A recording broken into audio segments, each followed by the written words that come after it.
जैसा कि आप जानते हैं कि हमने इससे पहले 2 वीडियो बनाए गोदान पाठ के, जो एक उपन्यास है मुंशी प्रेमचंद का। और ये एमए की कोर्स में जो लोग गोदान लेते हैं उनके लिए और नेट के लिए उपयोगी है, इसलिए यह वीडियो हम आपको उपलब्ध करा रहे हैं। तो आगे के अब शुरू करते हैं। आगे का जो हमने पढ़ा था 2 वीडियो में, उसके आगे के गोदान उपन्यास की कथा आगे शुरू कर रहे हैं। जैसा कि ये पीछे आपको बताया गया था कि राय साहब से होरी मिलने जाता है, तो राय साहब होरी को कुछ बातें बताते हैं और उसके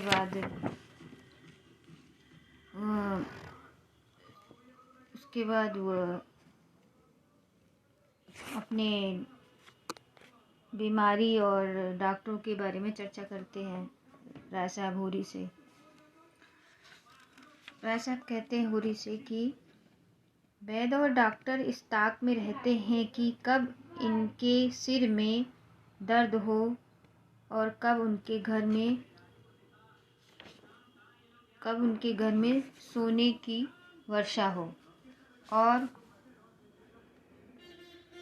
और ये रुपए तुम्हें से और तुम्हारे भाइयों से वसूल किए जाते हैं। भाले की नोक पर तुझे तो यही आश्चर्य होता है कि क्यों तुम्हारी आहो का दावानल हमें भस्म नहीं कर डालता।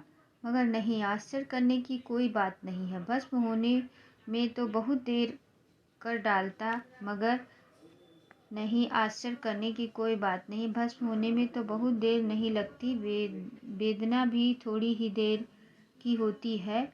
हम जो और अंगुल अंगुल और पोर पोर भस्म हो रहे हैं, उस हाहाकार से बचने के लिए हम पुलिस की, हुक्काम की, अदालत की, वकीलों की शरण लेते हैं। रूपवती स्त्री की भांति सभी के हाथों का खिलौना बनते हैं। दुनिया समझती है हम बड़े दुखी हैं। हमारे पास इलाके, महल, सवारियां, नौकर चाकर, कर्ज, वेश्या क्या नहीं है, लेकिन इसकी आत्मा में बल नहीं, अभिमान नहीं। वह और चाहे कुछ भी हो, आदमी नहीं है जिसे दुश्मन के भय के मारे रात की नींद नहीं आती, जिसके दुख पर सब हंसे और रोने वाला कोई ना हो, जिसकी चोटी दूसरों की पैरों के नीचे दबी हो, जो भोग विलास के नशे में अपने को बिल्कुल भूल गया हो, जो हुक्म के तलवे चाटता हो और अपने अधीनों को खून चूसता हो।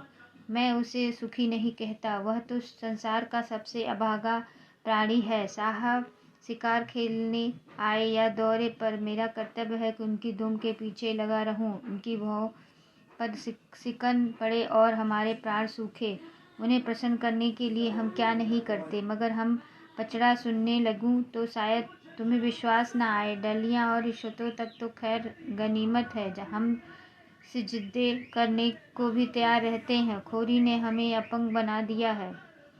हमें अपने पुरुषार्थ का लेश मात्र विश्वास नहीं। केवल अफसरों के सामने दुम हिला हिलाकर किसी तरह उनके कृपा पात्र पाने रहना और उनकी सहायता से अपने प्रजा का आतंक जमाना ही हमारा उद्यम है। पिछागुओं की खुशामतों ने हमें इतना अभिमानी और तुक मिजाज बना दिया कि हमें सील, विनय और सेवा का लोप हो गया है। मैं तो कभी कभी सोचता हूँ कि अगर सरकार हमारे इलाके छीनकर हमें अपने रोजी के लिए मेहनत कराना सिखा दे तो हमारे साथ महान उपकार करे, और यह तो निश्चय है कि अब सरकार भी हमारी रक्षा करेगी। इससे उसका कोई स्वार्थ नहीं निकलता। लक्षण यह रहे कि बहुत जल्द हमारे वर्ण की हस्ती मिट जाने वाली है। मैं उस दिन का स्वागत करने को तैयार बैठा हूँ। ईश्वर को वह दिन जल्द आए, वह हमारे उद्धार का दिन होगा। हम परिस्थितियों के शिकार बने हुए, यह परिस्थिति हमारा सर्वनाश कर रही है, और जब तक संपत्ति या बड़ी बेड़ी हमारे पैरों से ना निकलेगी, जब तक यह अभिशाप हमारे सिर पर मंडराता रहेगा, यह मानवता का वह पद ना पा सकेगा जिस पर पहुंचना ही जीवन की अंतिम लक्ष्य है। राय साहब ने फिर गिलोरी दान निकाला और कई गिलोरियां निकालकर मुंह में भर ली। कुछ और कहने वाले थे कि एक चपरासी ने आकर कहा, सरकार बेगैरों ने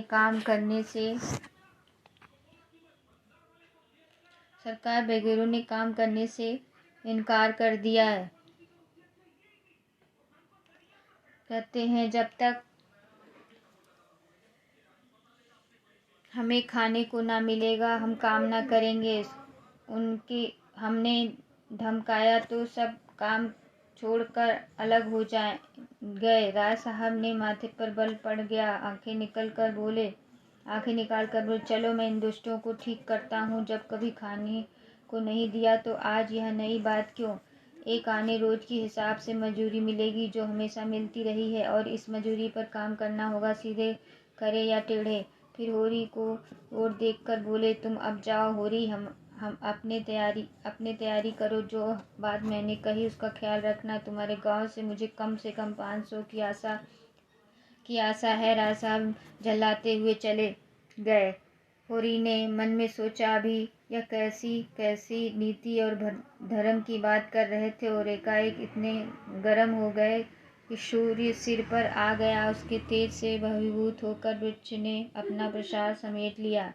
दोपहर का समय, गर्मी का आकाश पर मटियाली गर्द छाई हुई थी और सामने की पृथ्वी कांपती हुई जान पड़ती थी। होरी ने अपना डंडा उठाया और घर चला। शगुन के रुपए कहाँ से आएंगे, यही चिंता उसके सिर पर सवार थी।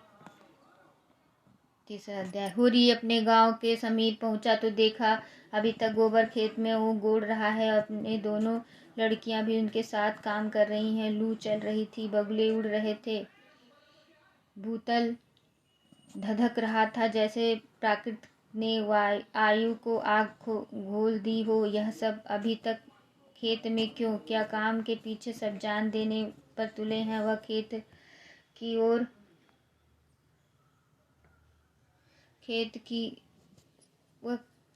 की ओर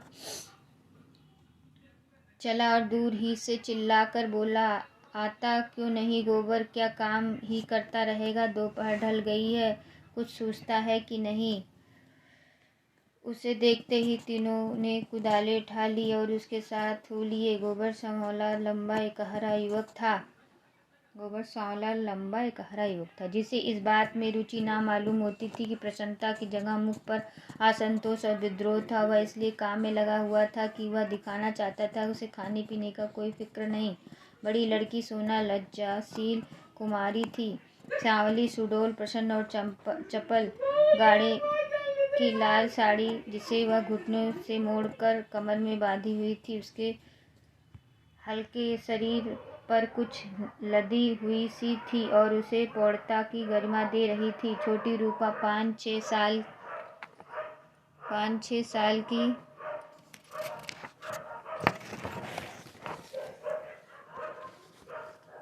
छोकरी थी। मैली, सिर पर बालों पर एक घोंसला सा बना हुआ एक लंगोटी कमर में बांधे, बहुत ही ढीली और रोनी। रूपा ने होरी की टांगों में लिपट कर कहा, काका देखो, मैंने एक ढेला भी नहीं छोड़ा। बहन कहती है जा पेड़ तले बैठ, ढेले ना तोड़े जाएंगे। काका तो मिट्टी कैसे बराबर होगी? होरी ने उसे गोद में उठा प्यार करते हुए कहा, तूने बहुत अच्छा किया बेटी, चल घर चले। कुछ देर अपने विद्रोह को दबाए रहने के बाद गोबर बोला, यह तुम रोज रोज मालिकों की खुशामद करने क्यों जाते हो? बाकी ना चुके तो प्यादा आ गया, गालियाँ सुनता बगैर देनी ही पड़ती है। नजराना सब तो हमसे भराया जाता है, फिर किसी की क्या सलामी करो? इस समय यही भाव होरी के मन में भी हो रही थी, लेकिन उस लड़के के इस विद्रोह भाव को दबाना जरूरी था। बोला, सलामी करने न जाए तो रहे कहाँ? भगवान ने जब गुलाम बना दिया है तो अपना क्या बस है? यह इसी सलामी की बरकत है। द्वार पर मुड़ेर डाल ली और किसी ने कुछ नहीं कहा। घूरे के द्वार द्वार पर खूंटा गड़ा था तो जिस पर करिंदों ने 2 रुपए भाड़ ले लिए थे। तलैया से कितनी मिट्टी हमने खोदी। करिंदा ने कुछ नहीं कहा। दूसरा खोदे तो नजर देनी पड़े। अपने मतलब के लिए सलामी करने जाता हूँ। पाँव में सनीचर नहीं और ना सलामी करने में कोई बड़ा सुख मिलता है। घंटों खड़े रहो तब जाकर मालिक की खबर होती है। कभी बाहर निकलते हैं, कभी कहला देते हैं कि फुर्सत नहीं है। गोबर ने कटाक्ष किया। बड़े आदमियों की हाँ में हाँ मिलाने में कुछ ना कुछ आनंद तो मिलता ही है। नहीं लोग मेवरी के लिए क्यों खड़े हो? जब सिर पर पड़ोगी तब मालूम होगा। बेटा अभी जो चाहे कर लो। पहले मैं भी यही सब बातें सोच करता था। अब मालूम हुआ कि हमारी गर्दन दूसरे के पैर के नीचे दबी हुई है। अक्कड़ पर निवाह नहीं हो सकता। पिता पर अपना क्रोध उतार कर गोबर कुछ शांत हो गया और चुपचाप चलने लगा। सोना ने देखा रूपा बाप की गोद में चढ़ी बैठी है तो ईर्ष्या हुई। उसे डांट कर बोली, अब गोद से उतरकर पाँव क्यों नहीं चलती? क्यों पाँव टूट गए हैं? रूपा ने बाप की गर्दन में हाथ डालकर ढिठाई से कहा, ना उतरे जाओ काका बहन। हमने रोज चिढ़ाती है कि तू रूपा है, मैं सोना। तू नाम कुछ और रख दो। होरी ने सोना को बनावटी रोज से देखकर कहा, तू इसे क्यों चिढ़ाती है सोनिया? सोना तो देखने को है। निवाह तो रूपा से होता है। रूपा ना हो तो रुपया कहाँ से बने बता।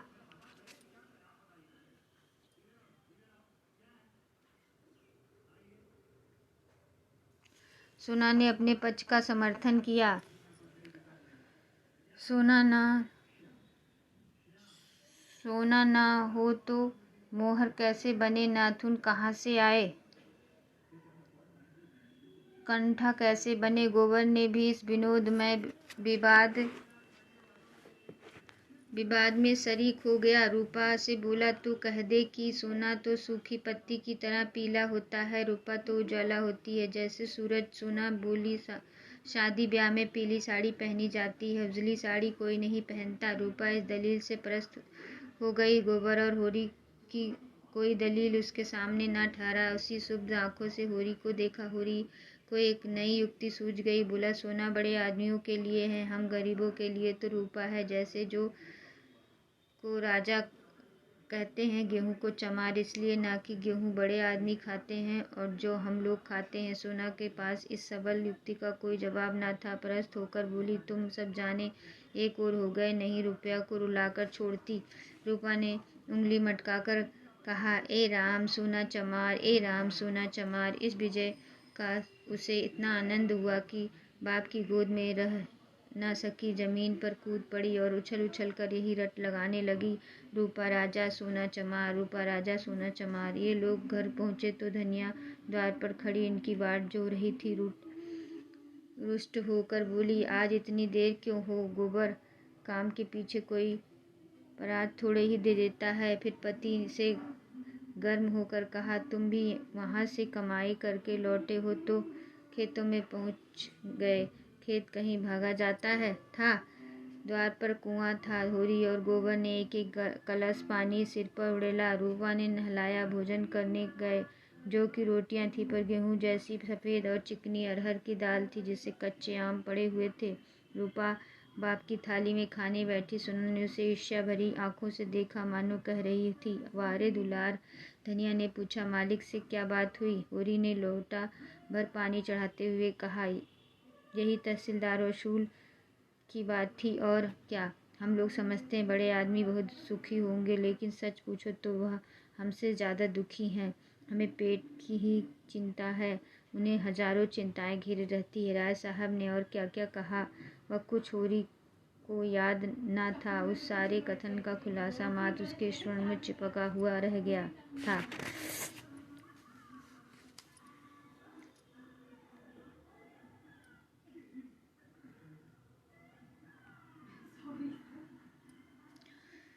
गोबर ने व्यंग किया, तो फिर अपना इलाका हमें क्यों नहीं दे देते? हम अपने खेत बैल हल कुदाल सब उन्हें देने को तैयार हैं, करेंगे बदला। यह सब धूर्तता है। नीरी मोटर मर्दी जिसे दुख होता वह दर्जनों मोटरें नहीं रखता, महलों में नहीं रहता, हलवा पूरी नहीं खाता और न नाच रंग में लिप्त रहता है। मजे से राजा का सुख भोग रहे हैं, उस पर दुखी हैं। होरी ने झुंझलाकर कहा, अब तुमसे बहस कौन करे। ये जात किसी की छोड़ी जाती है कि वह छोड़ देंगे। हामी को खेती से क्या मिलता, एक आने नफरी की मंजूरी भी तो नहीं पड़ती। जो 10 रुपये महीने का नौकर, वह भी उससे अच्छा खाता पहनता है, लेकिन खेतों को छोड़ तो नहीं जाता। खेती छोड़ दें तो और क्या, नौकरी कहाँ मिलती, फिर मर्जाद भी तो पालना ही पड़ता है। खेती में जो मर्जाद है वह नौकरी में तो नहीं। इसी तरह जमींदार का हाल भी समझ लो, उनकी जान को भी तो सैकड़ों रोल लगे हुए हैं। हकीमों को रसद पहुँचाओ, उनकी सलामी करो, अमलों को खुश करो, तारीख पर माल गुजारी ना चुका दे तो हवालात हो जाए, कुड़की आ जाए, इसमें तो कोई हवालात नहीं ले जाता। 2-4 गालियाँ घुड़कियाँ ही तो मिलकर रह जाती। गोबर ने प्रगतिवाद किया, यह सब कहने की बातें हैं। हम लोग दाने दाने को मोहताज हैं, देह पर साबित कपड़े नहीं। चोटी पर पसीना एड़ी तक आता है, चोटी का पसीना एड़ी तक आता है, तब भी गुजर नहीं होता।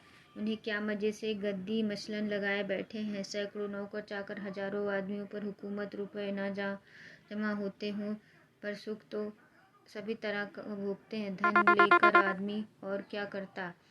तुम्हारी समझ में अब हम और वह बराबर है। भगवान ने तो सबको बराबर ही बनाया, यह बात नहीं बेटा। छोटे बड़े भगवान के घर से बनकर आते हैं। संपत्ति बड़ी तपस्या से मिलती है। इन्होंने पूर्वजों में से जैसे कर्म किए उनका आनंद भोग रहे हैं। हमने कुछ नहीं सचा तो भोगें क्या। यह सब मन को समझाने की बातें। भगवान सबको बराबर बनाता है। यह जिसके हाथ में लाठी वह गरीबों को कुचल कर बड़ा आदमी बन जाता है, यह तुम्हारा भ्रम है। मालिक आज भी 4 घंटे रोज भगवान का भजन करते हैं। किसके बल पर यह भजन भाव और दान धर्म होता है? अपने बल पर नहीं, किसानों के बल पर और मजदूरों के बल पर। यह पाप का धन बचे कैसे? इसलिए दान धर्म करना पड़ता है। भगवान का भजन भी इसलिए होता है कि भूखे नंगे रहकर भगवान का भजन करें तो हम भी देखें। हमें कोई दोनों जून खाने को दे तो हम 8 पहर भगवान का जाप ही करते रहें। एक दिन खेत में ऊख कोड़ने पड़े तो सारी भक्ति भूल जाए।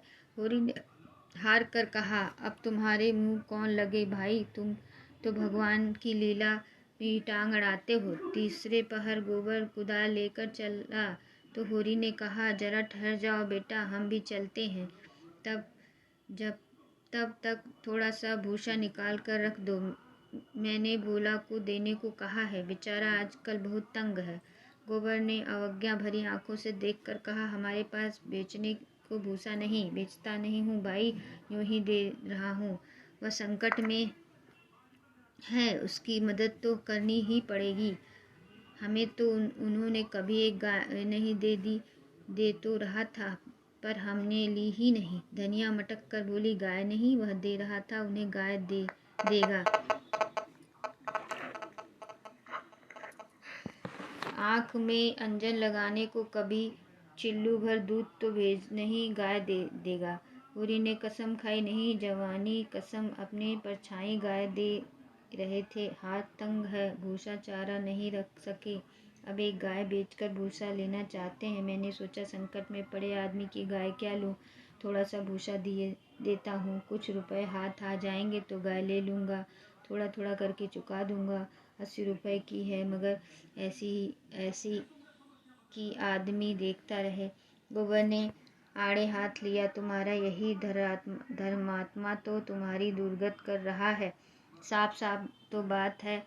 80 रुपए की गाय हमसे 20 रुपए का भूसा ले और गाय हमें दे दे।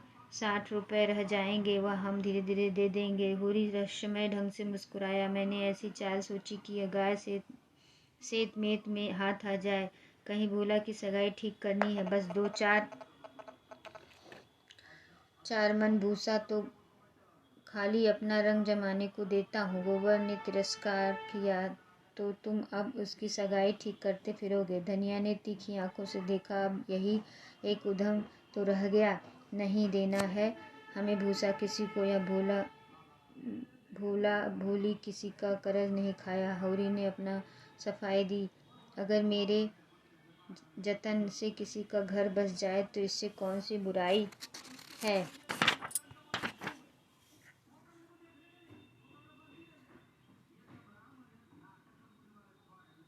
गोबर ने चिलम उठाई और आग लेने चला गया। उसे यह झमेला बिल्कुल नहीं भाता। धनिया ने सिर हिलाकर कहा, जो उसका घर बसाएगा वह 80 रुपए की गाय ले चुप ना होगा, एक थैली गिनवाएगा। होरी ने पुचारा दिया, यह मैं जानता हूँ, लेकिन उसकी भलमानसी को भी तो देखो। मुझसे जब मिलता है तो बखान ही करता है। ऐसी लक्ष्मी, ऐसी सलीकेदार है। धनिया ने मुख पर स्थिरता झलक पड़ी। मन भय मुड़िया हिलाए वाले भाव से बोली, मैं उनके बखान की भूखी नहीं हूँ, अपना बखान धरे रहें।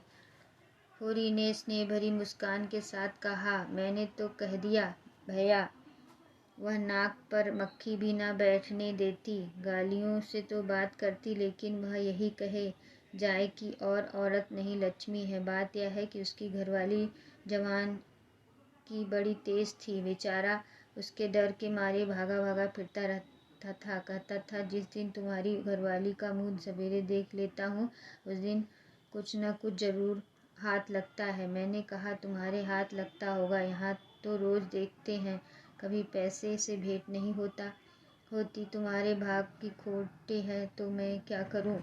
लगा अपने घरवाली की बुराई करने। भिखारी को भीख नहीं देती, झाड़ू लेकर मारने दौड़ती, लालचिन ऐसी थी कि नमक तक दूसरों के घर से मांग लाती थी।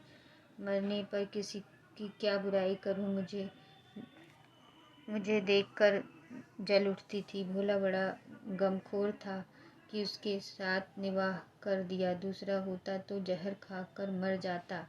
मुझसे 10 साल बड़े होंगे भोला, पर राम राम पहले ही करते हैं। तो क्या कहते थे कि जिस दिन तुम्हारी घरवाली का मुंह देख लेता हूँ तो क्या होता है, उस दिन भगवान कहीं न कहीं से मुझे भेज देते हैं।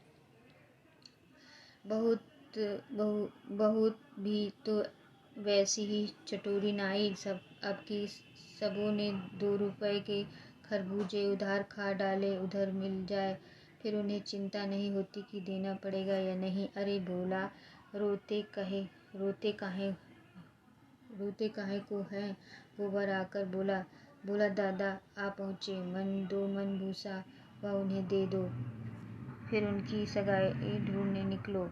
धनिया ने समझाया, आदमी द्वार पर बैठा है, उसके लिए खाट वाट तो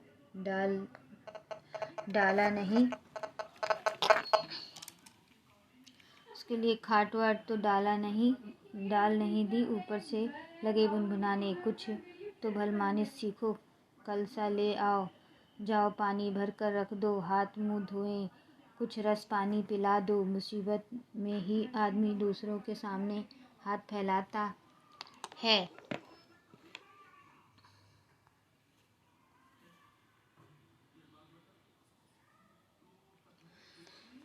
होरी बोला, रस वस का काम नहीं, कौन कोई पहुने। धनिया बिगड़ी, पहुने और कैसे होते हैं, रोज रोज तो तुम्हारे घर पर नहीं आते हैं, इतनी दूर से धूप घाम में आए हैं, प्यास लगी होगी।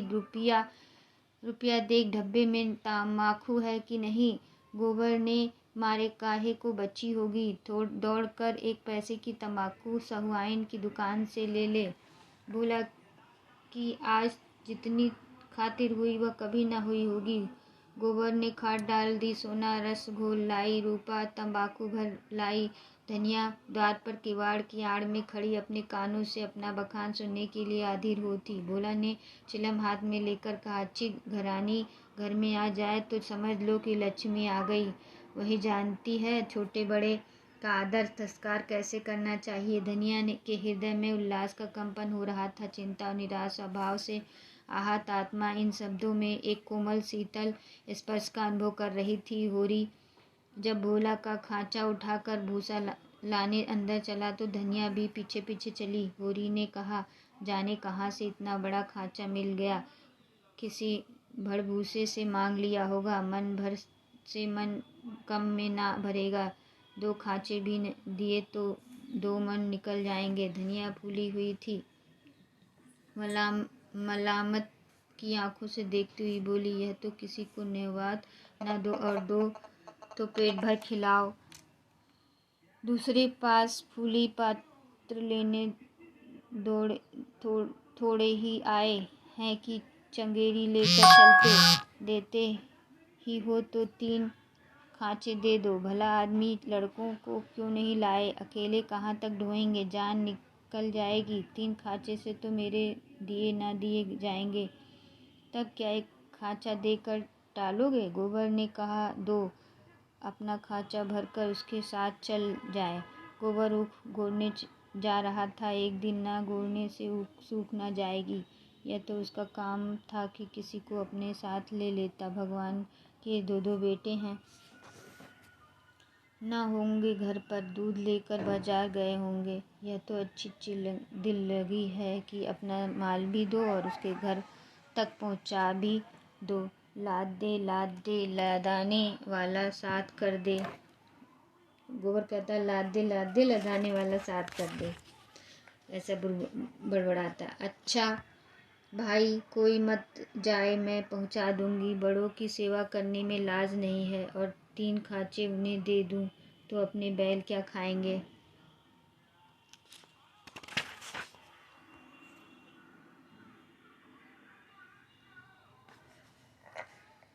यह सब तो नेवात देने के पहले ही सोच लेना था। ना हो तुम और गोबर दोनों जने चले जाओ। मुरुवत की तरह की जाती है, अपना घर उठाकर नहीं दे दिया जाता। अभी जमींदार का प्यादा आ जाए तो अपने सिर पर भूसा लाद कर पहुंचाओगे। तुम्हारा लड़का लड़की सब, और वहाँ साइत मन 2 मन लड़की भी गाड़नी पड़े। जमीन की बात और है। हाँ, वह डंडे के जोर से काम लेता है ना, उसके खेत नहीं जोतते, खेत जोतते तो लगान नहीं देते। अच्छा भाई, जान ना खा, हम दोनों चले जाएंगे। कहाँ से कहाँ, मैंने इन्हें भूसा देने को कह दिया। या तो चलेंगी नहीं, या चलेंगी तो दौड़ेंगी। 3 खांचे भूसे से भर दिए गए। गोबर कूद रहा था। उसे अपने बाप के व्यवहार पर जरा भी विश्वास न था। वह समझता था वह जहाँ जाते हैं वहीं कुछ न कुछ घर के खो आते हैं। धनिया प्रसन्न थी रहा। होरी वह धर्म और स्वार्थ के बीच में डूब उतर रहा था। होरी और गोबर मिलकर एक खांचा बाहर लाए। भोला ने तुरंत अपने अंगोछे का भीड़ बनाकर सिर पर रखते हुए कहा, मैं इसे रखकर अभी भागा जाता हूँ, एक खांचा और लूँगा। होरी बोला, एक नहीं, अभी 2 और धरे हैं, अब तुम्हें ना आना पड़ेगा। मैं और गोबर एक खांचा लेकर तुम्हारे साथ ही चलते हैं। भोला स्तंभित हो गया। होरी उसे अपना भाई बल्कि उससे भी निकट जान पड़ा। उससे अपने भीतर एक ऐसी तृप्ति का अनुभव हुआ जिससे मानो सबके संपूर्ण जीवन ही हार कर दिया। तीनों भूसा लेकर चले तो राह में बातें होने लगी। भोला ने पूछा, दशहरा आ रहा है, मालिकों के द्वार पर तो बड़ी धूमधाम होगी। हाँ, तंबू सामियाना गड़ रहा है। अब की लीला में मैं काम करूँगा। राय साहब ने कहा है तुम्हें राजा जनक का माली बनना पड़ेगा। मालिक तुमसे बहुत खुश हैं, उनकी दया है। एक क्षण के बाद भोला ने फिर पूछा, शगुन करने के लिए रुपए कुछ जुगाड़ कर लिया? माली ने बन जाने से तो गला न छूटेगा।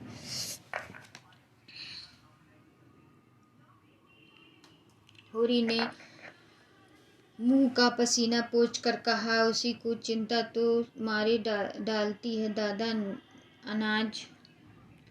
अनाज तो सब का सब खलिहान में ही तुल गया है। जमींदार ने अपना लिया, महाजन ने अपना लिया, मेरे लिए 5 सेर अनाज बच रहा है। यह भूसा तो मैंने रातों रात धोकर छिपा दिया था, न तिनका भी न बचता। जमींदार तो एक ही है, मगर महाजन 3-3, सहुआइन अगर और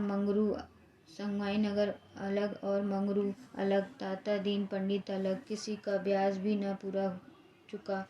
जमींदार के भी आधे रुपए बाकी पड़ गए। सहुआइन से फिर रुपए उधार लिया तो काम चला। सब तरह किफ़ायत करके देख लिया, भैया कुछ नहीं होता। हमारा जन्म इसलिए हुआ है कि अपना रक्त बहाएं और बड़ों का घर भरें। मूल का दुगना सूद भर चुका, पर मूल त्यों का त्यों सिर पर सवार है। लोग कहते हैं कि शादी गर्मी में, तीरथ व्रत में हाथ बांध कर खर्च करो। मुर्दा रास्ता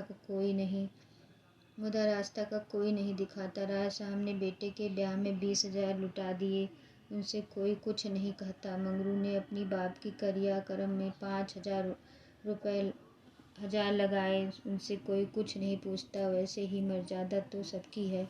भोला ने करुणा भाव से कहा, बड़े आदमियों की बराबरी तुम कैसे कर सकते हो भाई? आदमी तो हम भी हैं। कौन कहता है कि हम तुम आदमी हैं? इससे आदमियत कहीं। आदमी वह है जिनके पास धन है, यार इल्म है। हम लोग तो बैल हैं और जुतने के लिए पैदा हुए हैं। उस पर एक दूसरे को देख नहीं सकता। एका का नाम नहीं है। एक किसान दूसरे के खेत पर न चढ़े तो कोई जागा कैसे करे? प्रेम संसार से उठ गया है। बूढ़ों के लिए अतीत के सुख और वर्तमान के दुख और भविष्य के सर्वनाम से ज़्यादा मनोरंजक और कोई प्रसंग नहीं। दोनों मित्र अपने अपने दुखड़ा रोते रहे। भोला ने अपने बेटों को करतूत सुनाए, होरी ने अपनी भाइयों का रोना रोया, और तब एक कुएं पर बोझ रखकर पानी पीने के लिए बैठ गए। गोबर ने बनिया से लौटा और गागरा मांगा और पानी खींचने लगा। भोला ने सहृदय से पूछा, अलगोजे के समय तो तुम्हें बड़ा रंज हुआ होगा। भाइयों को तो तुमने बेटों की तरह पाला था। होरी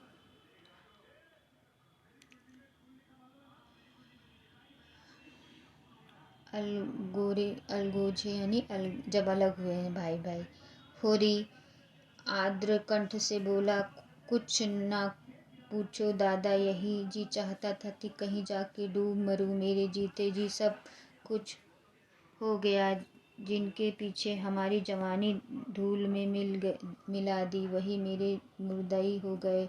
झगड़े की जड़ क्या थी? यही कि मेरी घरवाली हार में काम करने क्यों नहीं जाती।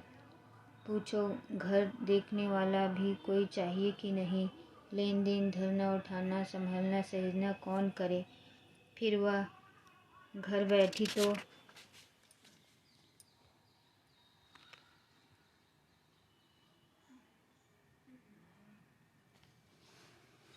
बैठी नहीं रहती। झाड़ू बहारू, रसोई चौका बर्तन, लड़कों की देखभाल, यह कोई थोड़ा काम है? शोभा और औरत घर संभाल लेती है कि हीरा की औरत में यह सलीका न था। जब से अलगोजा हुआ है, दोनों घरों में एक जून रोटी पकती है नहीं। सबको दिन में 4-4 बार भूख लगती थी, अब खाए 4 दफ़े तो देखूं। इस मालिकापन में गोबर की माँ की जो दुर्गत हुई, वह मैं ही जानता हूँ। बेचारी देवरानियों के फटे पुराने कपड़े पहनकर दिन काटती थी। अपने खुद भूखी सो रही होगी, लेकिन बहुओं को जलपान तक का ध्यान रखती थी। अपने देह गहने नहीं, नाम कच्चा धागा भी न था। देवरानियों के लिए 2-2 4-4 गहने बनवा दी। सोने के ना सही, चांदी के तो जलन यही थी कि यह मालिक क्यों। बहुत अच्छा हुआ कि अलग हो गए, मेरे सिर से बला टली। भोला ने एक लोटा पानी चढ़ाकर कहा, यही हाल घर घर है। भैया भाइयों की बात ही क्या, यह तो लड़कों से भी नहीं पटती, और पटती इसलिए नहीं कि मैं किसी की कुचाल देखकर मुंह नहीं बंद कर सकता। तुम जुआ खेलोगे, चरम पियोगे, गांजे को दम लगाओगे, मगर आए किसके घर से? खर्च करना चाहते हो तो कमाओ, मगर कमाई तो किसी से ना होगी। खर्च दिल खोल कर करेंगे। जेठा कमाता सौदा लेकर बाजार जाएगा तो आधे पैसे गायब। पूछो तो कोई जवाब नहीं। छोटा जंगी है, वह संगत के पीछे मतवाला रहता है। साँझ हुई और ढोल मजीरा लेकर बैठ गया। संगत को मैं बुरा नहीं कहता, गाना बजाना ऐब नहीं है, लेकिन यह सब काम फुर्सत के हैं। यह नहीं कि घर का तो कोई काम न करो, आठों पहर उसी धुन में पड़े रहो। जाती है मेरे सिर सानी पानी, मैं करूँ गाय भैंस दूहूँ, दूध लेकर बाजार में जाऊँ। यह गृहस्थी जी का जंजाल है, सोने की हंसिया जिसे न उगलते बनता है न निगलते। लड़की है धुनिया, वह भी नसीब की खोटी। तुम तो उसकी सगाई में आए थे, कितना अच्छा घर बार था। उसका आदमी बम्बई में दूध की दुकान करता था। उन दिनों वह हिंदू मुसलमानों की दंगा हुआ तो किसी ने उसके पेट में छुरा भोंक दिया। घर ही चौपट हो गया। वहाँ अब उसका निवाह नहीं, जाकर लिवा लाया। दूसरी सगाई कर दूं, मगर वह राजी ही नहीं होती, और दोनों भावजे की रात दिन उसे जलाती रहती है। घर की महाभारत मचा रहता है। विपद की मारी आई, यहाँ भी चैन नहीं। यानी उसकी भौजियाँ उसको ताना देती रहती हैं। इन्हीं दुखड़ों में रास्ता कट गया। भोला का पुरवा था तो छोटा, मगर बहुत गुलजार। अधिकतर अहीर ही बसते थे, और किसानों को देखते इनकी दशा बहुत बुरी न थी। भोला गांव का मुखिया था। द्वार पर बड़ी सी चरनी थी, जिस पर 10-12 गाय भैंसे खड़ी सानी खा रही थी। ओसरे में एक बड़ा सा तख्त पड़ा था, जो शायद 10 आदमियों से भी न उठता। किसी खूंटी पर ढोलक लटक रही थी, किसी पर मजीरा।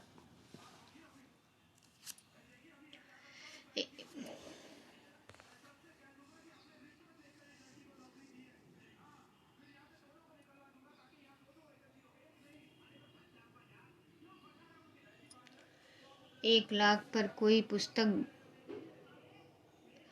बस्ते में बधी रखी हुई थी, जो शायद रामायण हो। दोनों हुए सामने बैठी गोबर पाथ रही थी, और झुनिया चौखट पर खड़ी थी। उसकी आंखें लाल थी और नाक के सिर पर भी सूखी थी। मालूम होता था अभी रो कर उठी है। उसने मशाल स्वास्थ्य सुगंधित अंगों में मानो यौवन लहरें मार रही थी। मुंह बड़ा और गोल था, कपोल फूले हुए थे, आंखें छोटी और भीतर धसी हुई, माथा पतला, वक्ष पर उभार और गाल पर वह गुदगुदापन आँखों में खींचता था। उस पर छपी हुई गुलाब साड़ी उसे और भी शोभा प्रदान कर रही थी। ये दुनिया के शरीर की बनावट और पहनावा।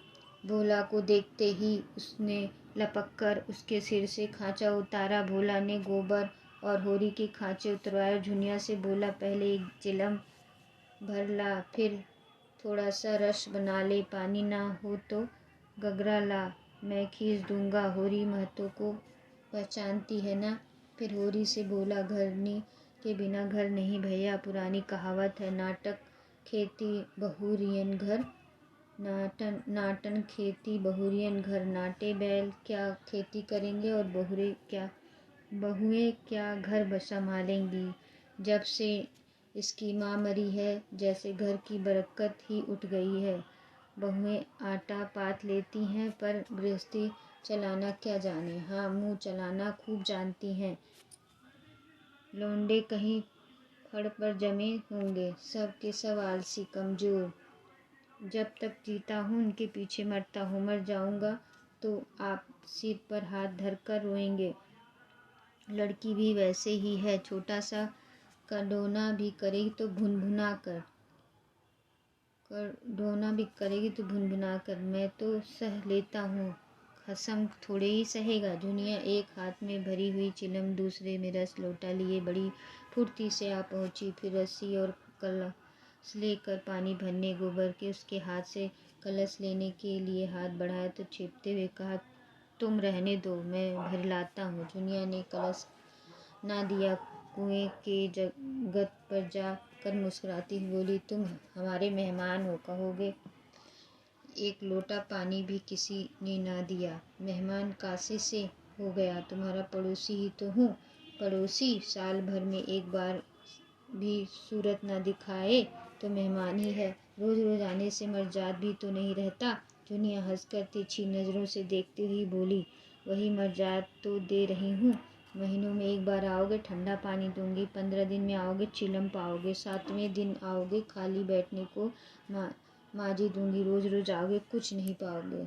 दर्शन तो दूंगी, दर्शन के लिए पूजा करनी पड़ती है। यह जुनिया बात कर रही है गोबर से।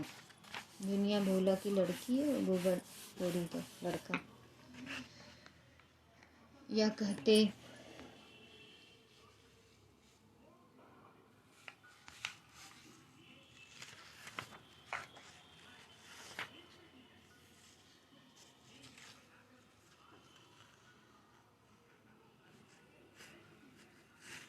अब आगे की कहानी उपन्यास की अगले भाग के वीडियो में। नमस्ते।